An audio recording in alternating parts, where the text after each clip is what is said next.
See, girlies, the queen, Sarah J. Maas, just revealed some fascinating things about ACOTAR, all the worlds of Throne of Glass, ACOTAR, Crescent City on the Call Her Daddy podcast, including why Tamlin acts the way he does, the reason behind Farrah's pregnancy, the way that it played out, and of course, all about her and how she refuses to let publishers control the way that she publishes her books. So let's dive in to the 2-hour interview that was the amazing Sarah J. Maas.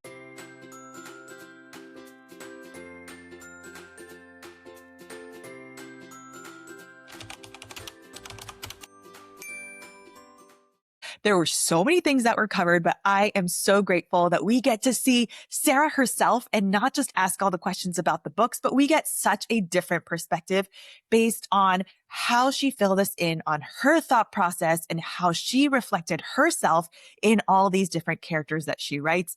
First of all, she said that it all comes out of her head. There's no big map. There's no huge notebooks. She does have notebooks, but they're not like all this planning of how all, when Alex said, I wish I could live with in your brain. I think that's all of us. I think that is all of the fandom wishing we could see the scenes that play out in her head, because she said Reese just came out of nowhere and he revealed himself in the way that he was going to come out. And can you imagine just living in her head for even a minute? Now we're going into all the different things, but first, let's talk about the TV adaptation, because there was talk of ACOTAR becoming a TV adaptation, and she said she had been working on getting all the rights back because she wants to do it her way, and she wants it to be not an adaptation that gets screwed up, but she wants to be part of it if it's really going to be made. And I thought about Taylor and getting her rights back to all her songs, and women now are having the power to say, these are mine. I want it this way. And we're going to talk all about womanhood and power that be in that.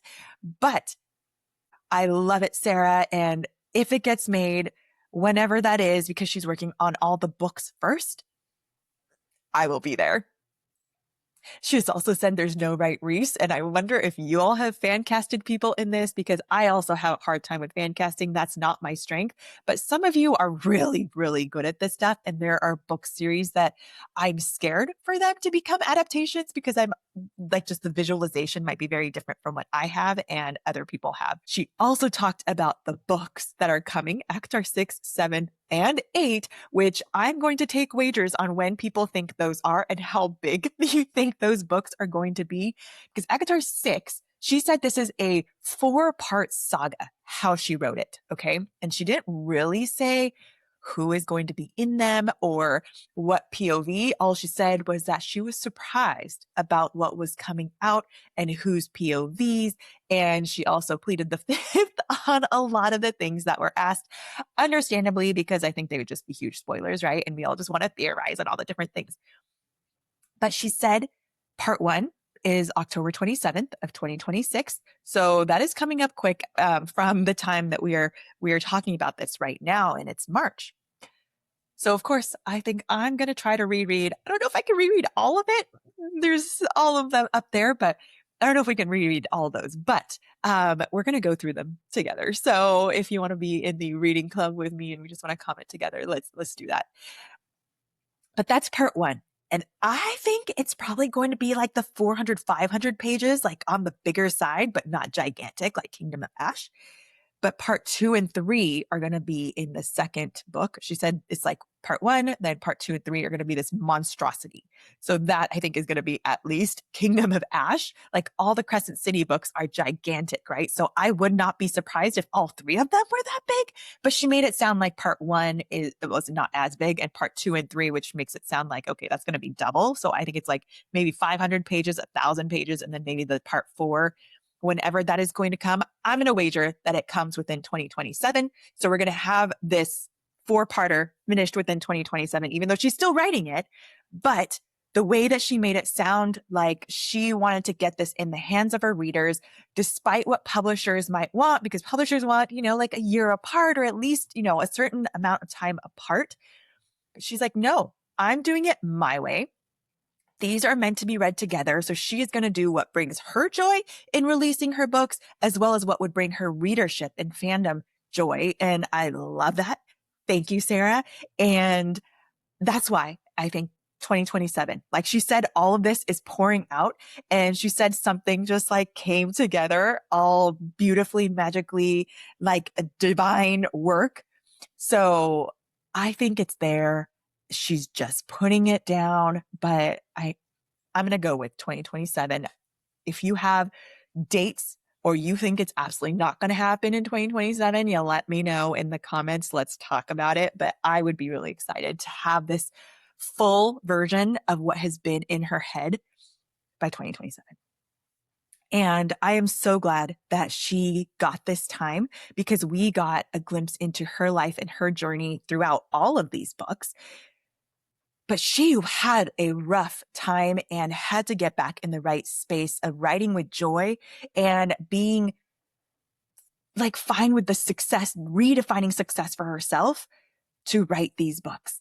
And so I am so excited to see this era of Sarah and what comes out of these books. And we know there's going to be an Elaine section because we haven't heard her story yet. And she says there is a lot of unpacking to do for her and the trauma that she went through. And then there's this whole mates thing that she talks about, right? And how with the two other couples, with Farah and Reese and Nesta and Cassian, nature got it right. But she says, what happens when nature doesn't get it right?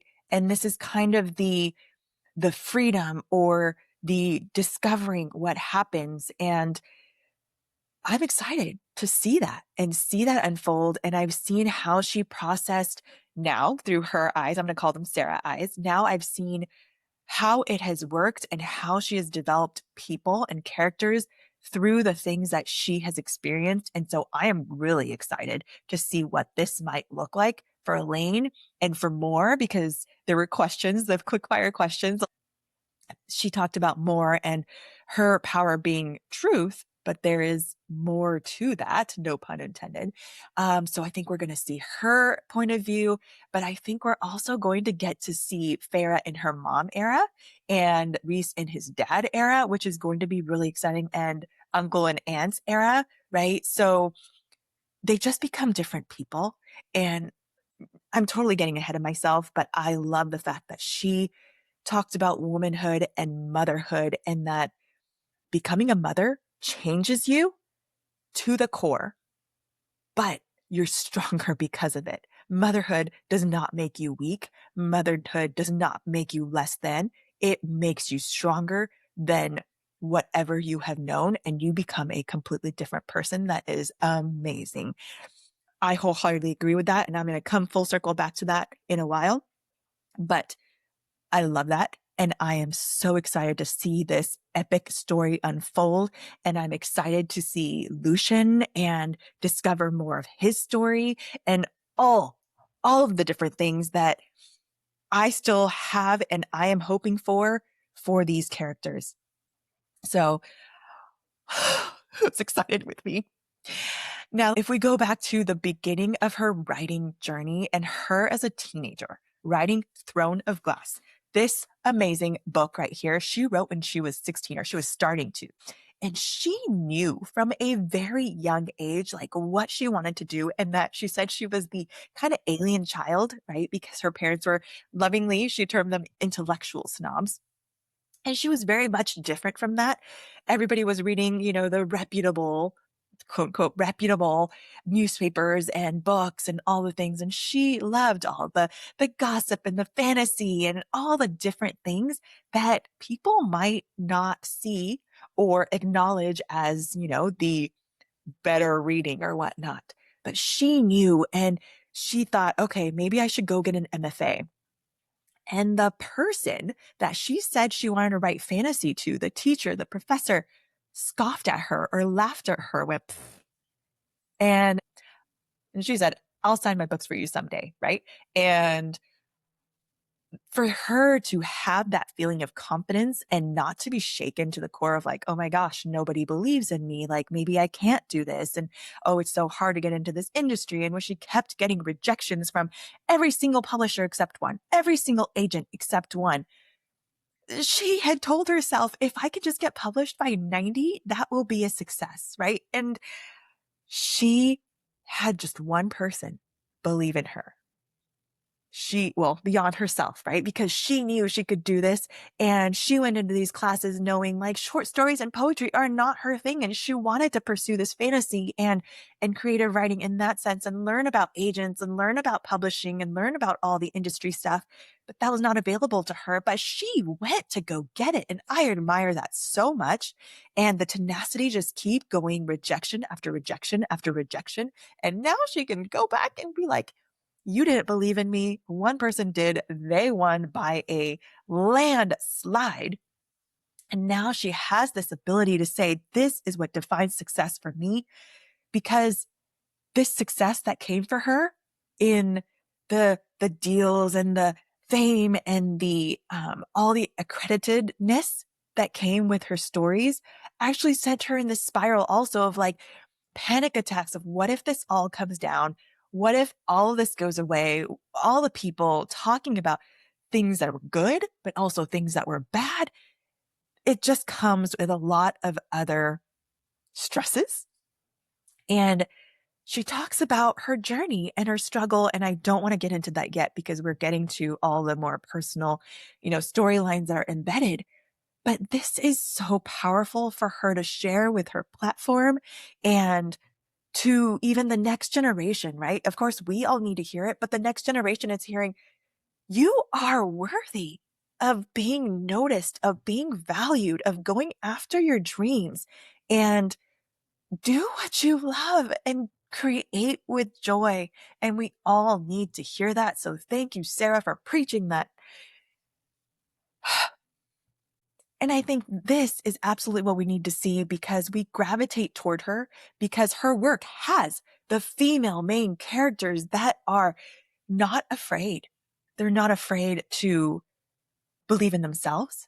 They're not afraid to go after what's right and to do good in the world and to help other people and say, I don't care what you think of me. I am doing what is right and what I value and what I align with, and I am living life on my terms. That's a strong message. And I think that is absolutely why we love this book and all the books that we have from Sarah. And Aelin, she said Aelin just came out of her. Okay, I'm going into the characters, okay? Aelin just poured out of her, she said. And there were things that they journeyed on together because they grew up together. She was writing and she said, I remember, even though Aelin is not her, right? There are depictions in Aelin that she wishes she could be, or she wishes, I can't talk about wishes. She wishes, she wishes she could have seen more female main characters like Aelin who are allowed to be bitchy, who are allowed to be real and struggle and show that on paper and have real life shown in books. Because up until then, fantasy was all male dominated and females were just, oh, you cute little thing on the side or whatever, right?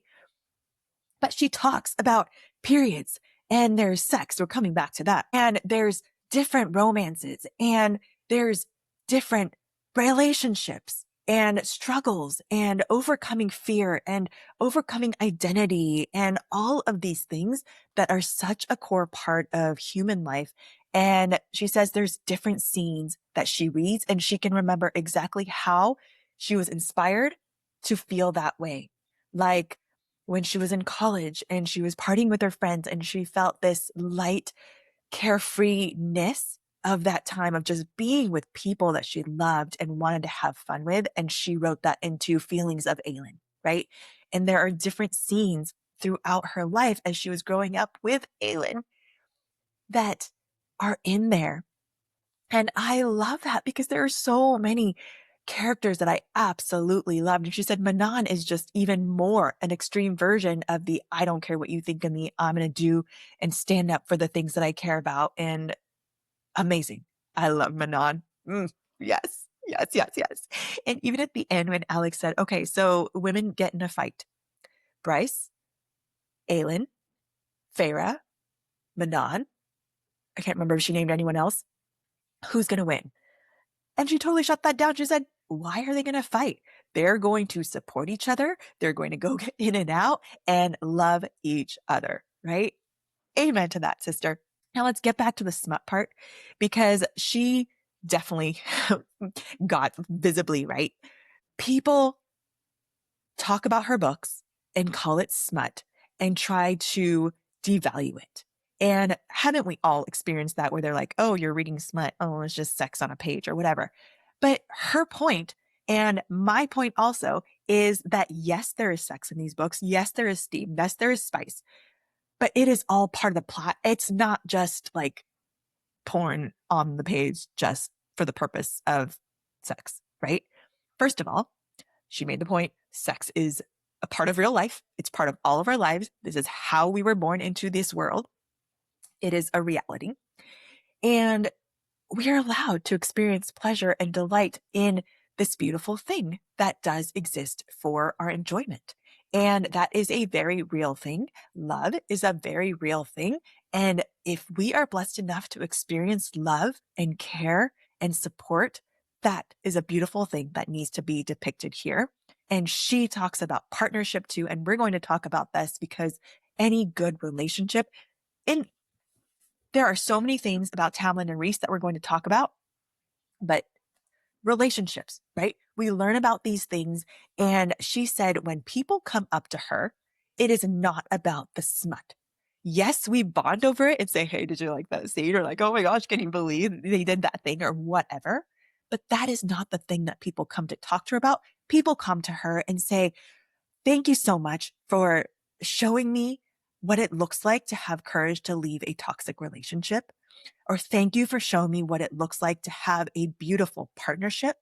Or thank you for showing me what it looks like to be in relationship with siblings or people in your lives that are just either toxic or the support that you just absolutely needed. There are so many things about relationship in here that you can learn about. And the deep humanity of things is what people come to talk to her about and what we all resonate with as women and as humans.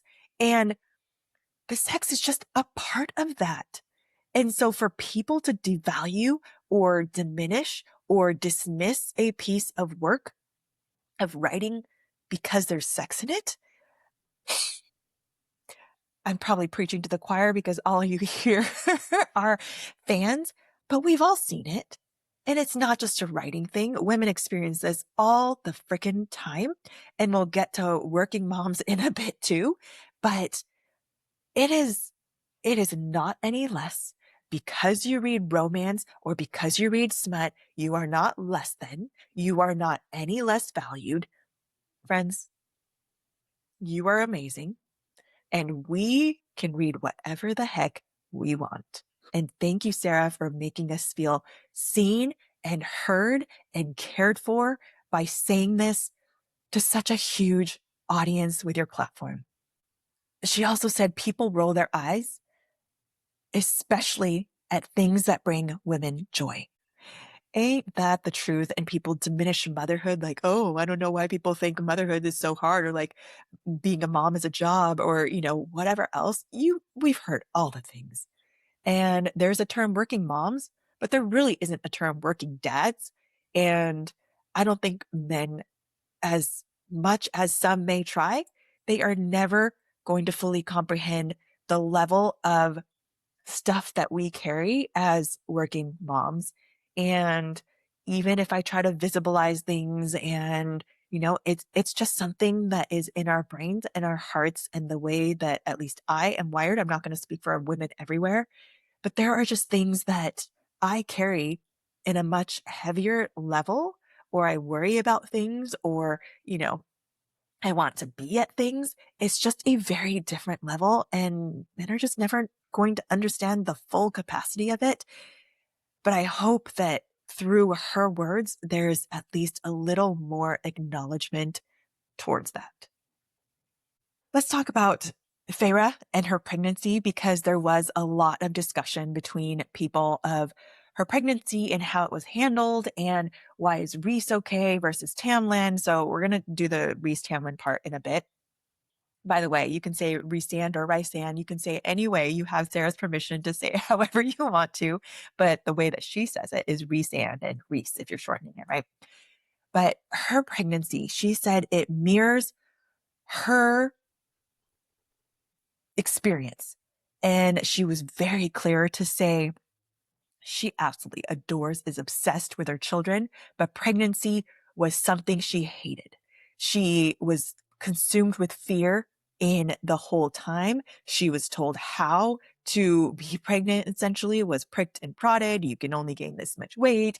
And the emergency C-section was a nightmare because the male doctors were horrendous. The nurses, male nurses were horrendous. There's only one female young intern who was willing to acknowledge that she was terrified and her husband couldn't come back to the C-section room with her for whatever reason. It wasn't during COVID when that was kind of more of a thing.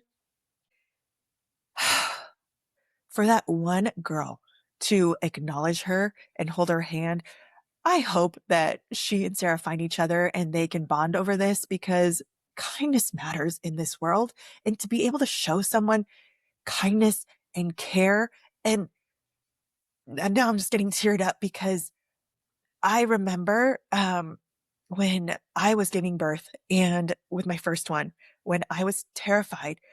You just don't know what's going to happen in birth, right? And I didn't hear this, but my husband heard the nurse, and my son had to be vacuumed out because there was just heart rate was dropping and all that kind of stuff. And I guess my husband heard that they had to call in another nurse just in case, like, our baby wasn't breathing.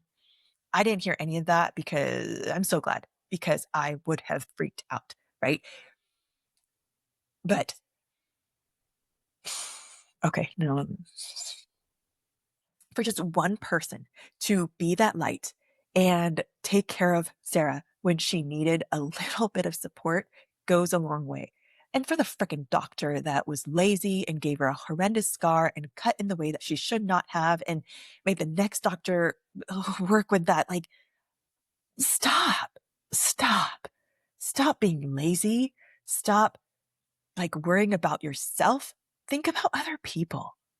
My goodness, I could go off on this, but I'm just going to leave it at that, because I can't even. And for her to share this traumatic story that so many women and moms can relate with is sad that it's true, and powerful to feel moms, to get moms to be, to let moms be seen and heard. So thank you. But then we have to talk about Reese, right? And for Farah's pregnancy, he hid something from her. He was trying to control something, and you could argue that he was being like Tamlin and being controlling and withholding something from her, and not giving her the right to make her own decisions. But the fact is, he was also scared. Like, she acknowledged that he was going through something really new also. Like, he was becoming a first-time parent. He was figuring out how to be mates. He's 500 years old, but he is still learning. And that is so important, guys. She mentions this, like, we are all learning. And at the point that we think we are not needing to learn, that's the end. Like, we're never going to not keep learning. So you have this person that is terrified to take away the joy of the one person he loves beyond his own life, and to be able to tell her, or to have to tell her, and not have some sort of solution, not have some sort of hope to give her with knowing what is potentially like options, or, all these things. He didn't have any sort of other knowledge other than there is this huge risk and danger. And should he have told her? Yeah. And he learns from that.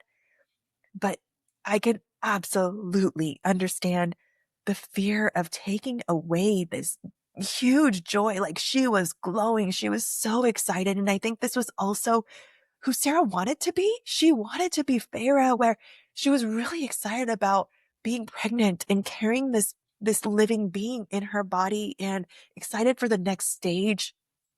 But she was more of Reese, the fearful and feeling like everything was going to implode. And that goes into her journey with Nesta and how it depicts in her. But I think she was both of those things, like wanting to be Farah, but she was Reese. And how do you deal with this, like taking away someone's huge joy, right? And dampening this beautiful thing for her. And I can absolutely acknowledge that in my own birth story with my first one who had to be vacuumed out. And I remember there were just like some complications potentially, and they had to like keep pushing him back in because his heart rate was falling.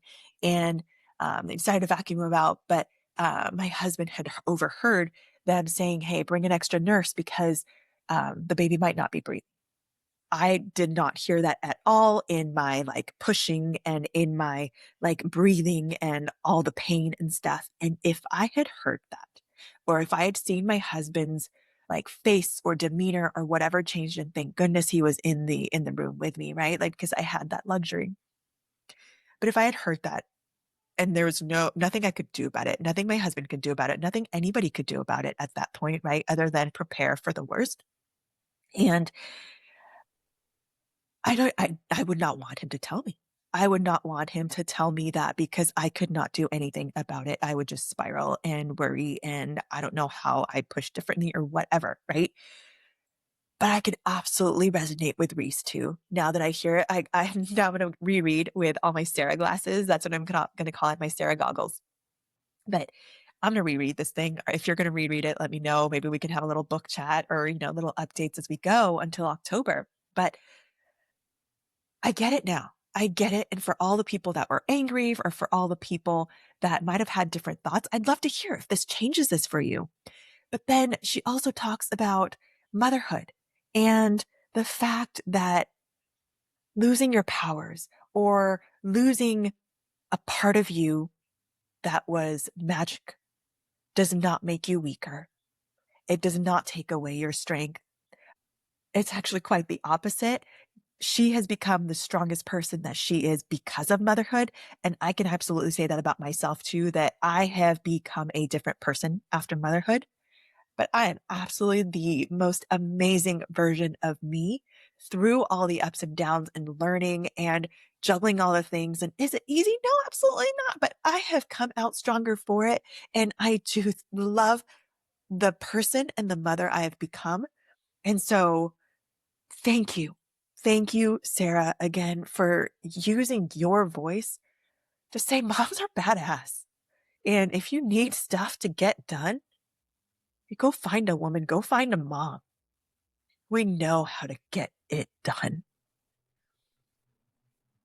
That's why I'm so excited to see Farah in her mom era and to see Nyx and what kind of amazing boy he becomes and man he becomes, because as a boy mom, I want to see how she writes this story and how Reese becomes a dad and the aunts and uncles who are going to be freaking amazing. And are they all going to make their own mistakes? Absolutely. And Sarah has said Reese is allowed to make mistakes and learn from them. Everybody is allowed to make mistakes and learn from them. Now we get to Tamlin because he absolutely made huge mistakes and people are coming after him, right? With good reason. And she was asked if Tamlin is going to have a redemption arc. And she is very tentative and is trying to figure that out because she needs to explore that a little bit more because she knows this is such a big and sensitive thing. And he went through trauma, but he did not have the emotional toolkit to deal with it. Everybody deals with things differently, but because of his childhood, because of all the things that he has done, the trauma he went through, he did not deal with it well. And he did not obviously make good decisions when it came to Farah and being able to love her the way that she needed. Whereas Reese had trauma and he knew how to deal with it in a better way and was able to support Farah in the way that she needed. And that's why they are the end game, right? Because they came out of these crappy situations, and we're not excusing any of these things and how people react, but we all in reality go through stuff, and the way that you deal with it and the way you come out of it defines who you are and how you deal with people and treat them defines who you are. And that is an amazing thing. And we are all allowed to change, and we change as people all the time. But how can we come out better from each and every one of those situations? And I sincerely hope that Tamlin has a redemption arc, because everybody deserves to be happy, regardless of what has happened to them, regardless of how they have treated people. Everybody can change. And I'm getting teary just thinking about it, but I do hope that he has an ability to change for the better and acknowledge all these things that have happened and come to terms with all the things and be able to find happiness and peace for himself and with other people. So that's me. That's what I would like to see. And I'm super excited for all the things. And of course we have Elaine, who she has talked about, and we haven't seen that much about her. And we know she's gone through a lot of trauma, and she has a lot of happy on the outside, but under all that happy, there's all this crap and trauma that she's gone through since childhood, right? And has buried, and there's so much more to uncover from her. And there's this mate situation where she's rejected at Lucian, right? And Sarah has said that mates, you see nature getting it right with the other two couples, with Farah and Reese and Nesta and Cassian. But then you have Elaine, and the question of what happens when nature gets it wrong. And that is a fascinating question that she is trying to write into this. And is it going to be Lucian in the end? Or is it going to be someone else, and they each find they're happy in different ways? Or are they going to be more of this like platonic support for one another? Like maybe they're soulmates or like mates in a different way, like a friendship mate. Can that be a possibility? I don't know. It is going to be really, really interesting to explore this and see how Elaine comes about. But Sarah hasn't said that the POV or the books are going to be Elaine's. I think they're going to be multiple POVs, because she also talked about more. She also talked about all these different people and how she was surprised at how the story was unfolding in her head. She talks about the King of Hybrid. So I don't know if we're going to get a whole like history of everything, right? And tie in with the Throne of Glass and Crescent City worlds as well, because there's all kinds of blending that is happening. But maybe we're just going to get a whole history of people and backstories. And I am all for that if we can, because I love histories of people and seeing how people became the way they are. And I think that is a huge thing for people of, yes, we evolve the way we do. And some people handle their trauma and handle it well. Some people do not. We've talked about this, but I want to see where War goes. I want to see where Elaine goes. I want to see the mom era from Farah. I want to see Nesta, because we also hear about Nesta's journey in Silver Flames mirrors the breakdown that Sarah went through and the dark place that she went through. And I am so sad to hear, but I'm so grateful that she shared about the mental health journeys that she went through, because this was her imploding on herself and needing to acknowledge that she needed help because she wanted to be here for her son, but she was in such a dark place of having given birth. And this is the working mom balancing of things that is impossible. She was trying to get the edits of Kingdom of Ash, which is a monstrosity, right? While she was pumping, and breast milk was on her papers, and she's trying to care for a newborn and all of these things. And I don't think men will ever, ever understand how much that is, how hard that is, how hard that is. And for her to redefine success for herself and come back at a point when she can write with joy, Like she had to take this time to be able to come up with the story that is going to do justice, where she is writing from a point of joy and saying, this is how I want to be in the world. I want to write with joy so that I can give the best that I can for my readers. And I can have this life in which I show up the way I want to for my children and my spouse and my friends and the rest of my family. That is success, living by the way that we want to live and our own values and the way that we want to use our time, not being told by all the other people how she needs to show up. So thank you for making that a reality for people, a a truth for people, that this is not easy and success is not the same for everyone. And success is not necessarily the material things or the things that society says define success. We need to find it for ourselves, and having joy in doing the things and feeling good about the things that we spend time on are the top most important things, right? So many of us spend time in places and on things that we just, at the end of our lives, are not going to care about. We really aren't. And we know that. And yet we keep doing it for whatever reason. And we need to figure out our why and get to how do we live in the place that we want to, spending time on the things that we want to. And of course, still being able to afford the things that we want to. And that struggle has made very, very clear by Sarah, and I am so grateful for that. I have been a corporate working mom for half my life, and this struggle is abso-freaking-lutely real, and I'm so glad. I'm hearing it from the queen herself, and mic drop right there. And then just for fun, there were quick fire questions. They had to bring up, what did Lorcan do? Absolutely. She even said it might be bonus content for Christmas. So that might be a Merry Christmas to the fandom, which would be really fun.